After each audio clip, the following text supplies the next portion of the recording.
Soy un ex militar. Yo no me di de baja en el ejército, tampoco deserté. El motivo por el cual fui dado de baja fue porque me negué a participar en un operativo que a mi parecer no estaba bien. No puedo dar detalles al respecto, basta con que sepan que había bajas civiles de por medio.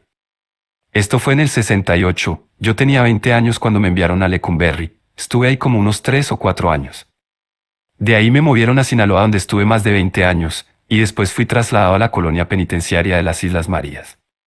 Cabe aclarar que yo no estuve en una prisión militar, porque no se me juzgó como efectivo del ejército, sino como un preso político, y al ser preso político yo no tenía una condena como tal, sino que me iban dando de sentencia en sentencia.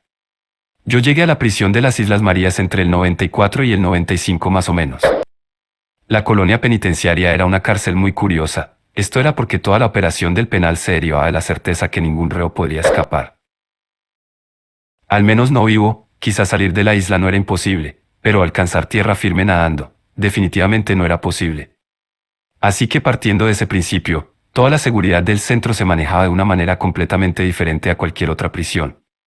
Al ser un lugar tan viejo y estar prácticamente a mitad de la nada, y rodeado por decenas de kilómetros, era de esperarse que tuviera un montón de leyendas extrañas.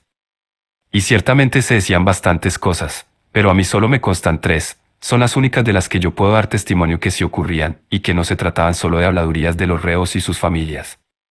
La primera experiencia peculiar que tuve, ocurrió una tarde-noche mientras realizábamos trabajos.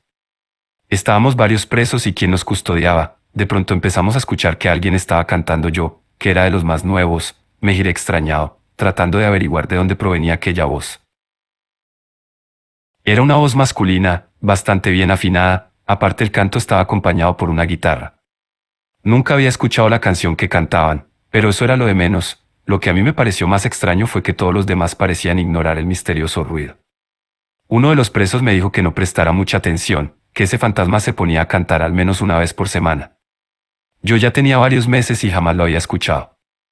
El preso me dijo que lo que ocurría era que el fantasma siempre se aparecía en lugares diferentes. Al esfumarse el último rayo de sol, se pararon los trabajos y todos volvimos al interior.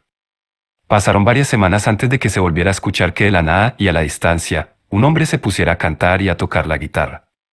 Yo pregunté entre los reclusos sobre si alguien de casualidad sabía que se escondía detrás de ese fantasma. Nadie supo darme una respuesta concreta sobre el origen de esa cosa. Algunos decían una cosa y otros decían otras. En lo que la mayoría estaban de acuerdo es que se trataba del fantasma de un preso que había muerto ahí. Él, en vida, había sido una especie de músico ranchero. Se contaba que siempre andaba con una guitarra, y le gustaba entretener a sus compañeros cantando. Al principio dije que las Islas Marías no eran un centro penitencial ordinario. Para empezar, no había muros rodeando las islas. A algunas familias se les permitía ser presos por voluntad propia, con tal de permanecer cerca de su pariente, pero hay otro detalle, quizá minúsculo, pero al momento que fui trasladado aquí llamó mucho mi atención, es que pude ver un edificio religioso, templo o iglesia, como lo quieran llamar, y en el punto más alto del cerro, una cruz. No sabría explicarles por qué, pero aquello me hizo sentir diferente. No me sentía como cuando había estado en Lecumberri. Sí, claramente seguía preso y me quedaban muchos años, pero no me sentía mal. Hago mención de todo esto, porque en una ocasión, mientras trabajaba, yo estaba moviendo algo de un lugar a otro, y en el trayecto pasé por enfrente del edificio religioso. Otros presos estaban pintando las puertas y pues estaban abiertas. Al girarme para saludar a un amigo que estaba pintando, pude ver que en el interior había 2 personas, ambas estaban de espaldas, y parecía como si estuvieran platicando o rezando. Así quedó. En otra ocasión, de noche, se escucharon pasos en uno de los pasillos. Esos pasos se fueron acercando hacia donde yo me encontraba, sonaban cada vez más cerca, hasta que pude ver un par de sombras que pasaron de largo y el sonido de los pasos se alejó con las sombras. Pues resulta que 1 o 2 años antes de que yo fuera trasladado a las Islas Marías, los restos de un cura habían sido enterrados en el panteón del lugar. Eso se había hecho así por petición del mismo sacerdote, porque, según me contaron, él mientras había estado preso se hizo de un amigo que murió asesinado por otros presos. Entonces el cura pidió ser enterrado junto a su amigo. Varios reclusos ya habían reportado ver a un cura, y acompañado de otra persona, y también algunos habían presenciado esas sombras que hacían ruido al pasearse por el complejo. Y como eso empezó a ocurrir luego de que el cadáver del cura fuera puesto en el cementerio, pues se asumió que se trataba del fantasma de él y de su amigo. Esos 2 no eran los únicos fantasmas, de vez en cuando se podían ver sombras que salían del agua al caer la noche. Nunca se acercaban, Solo se quedaban paradas en la costa, como mirando hacia adentro, vigilando, al pendiente de que nadie intentara huir nadando. Creo que esas pobres almas en pena eran de aquellos que habían perdido la vida en el fondo del mar.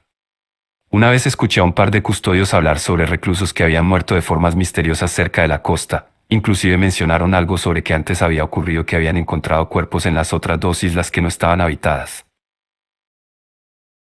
Yo estaba haciendo el aseo cerca de donde estaban ellos, por eso pude escuchar, porque cuando quise preguntar a otros reos nadie sabía absolutamente nada del tema. Pasaron varios años, las cosas paranormales se repetían con relativa frecuencia, no del diario, pero no había nada nuevo, hasta que un día se encontró en el cerro a una mujer ahorcada. Ella era prisionera en las islas. El reporte oficial fue que ella misma se había quitado la vida por un fuerte y repentino episodio depresivo, lo cual, a mí y a otros reos, nos pareció extraño, porque la noche que se supone que se mató, había acudido a una especie de, llamémosle convivio, por decir algo.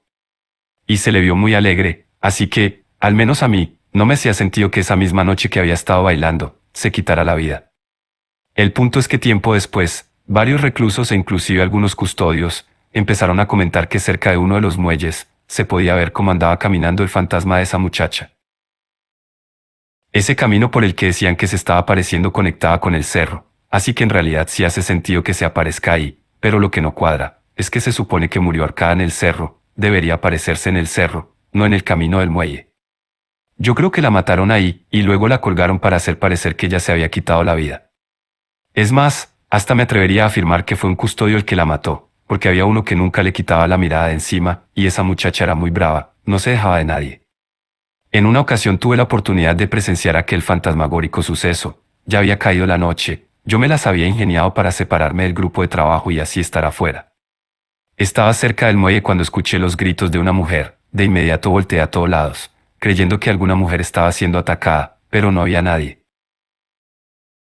Entonces de la nada se hizo presente una figura femenina, apareció de la nada, ni siquiera me di cuenta. Simplemente en un parpadeo ya estaba ahí, era ella la que gritaba. Sí, se trataba de la muchacha que habían encontrado ahorcada en el cerro. Verla me causó un fuerte escalofrío, así que me alejé inmediatamente. Y esas fueron todas las cosas paranormales que me tocó vivir en esa peculiar prisión. Yo recuperé mi libertad en el año 2013, ya con 65 años cumplidos, me condenaron a 45 años sin libertad por desobedecer una orden inhumana. Perdí toda mi vida, no estuve en el funeral de mi madre ni tampoco en el de mi padre, no tengo mujer ni hijos, vivo con uno de mis hermanos que gracias a Dios me recibió en su casa, de lo contrario yo estaría en situación de calle.